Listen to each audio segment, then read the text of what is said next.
નમસ્કાર મિત્રો, સ્વાગત છે તમારું ફરીવાર આસિયમ ગુજરાતની યુટ્યુબ ચેનલમાં। આ ત્રણ દિગ્ગજોમાંથી એક બીસીસીઆઈના સેક્રેટરી પદ પર જય શાહનું સ્થાન લેશે। ત્રણેય સ્કૂલ ક્રિકેટમાં પણ રમ્યા ન હતા। જી હા મિત્રો, ભારતીય ક્રિકેટ કંટ્રોલ બોર્ડના સેક્રેટરી જય શાહ હાલ હેડલાઇન્સમાં વાસ્તવમાં ઇન્ટરનેશનલ ક્રિકેટ કાઉન્સિલના પ્રમુખ પદ પાસેની ચૂંટણી આ વર્ષે યોજાવાની છે અને વર્તમાન પ્રમુખ ગ્રેગ બાર્કલે આ ચૂંટણી આગળ લડવાનો ઇનકાર કરી દીધો છે। આવી સ્થિતિમાં બીસીસીઆઈ સેક્રેટરી જય શાહનું નામ આ પદ માટે સૌથી આગળ છે।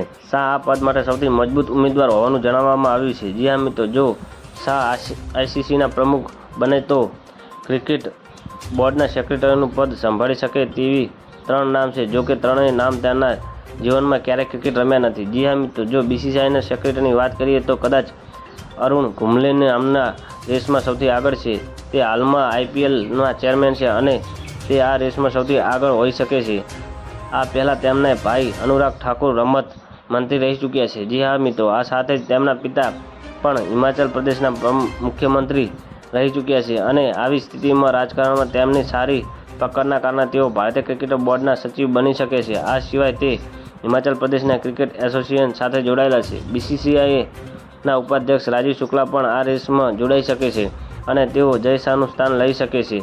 રાજીવ છેલ્લા ઘણા વર્ષથી બોર્ડ સાથે જોડાયેલા છે।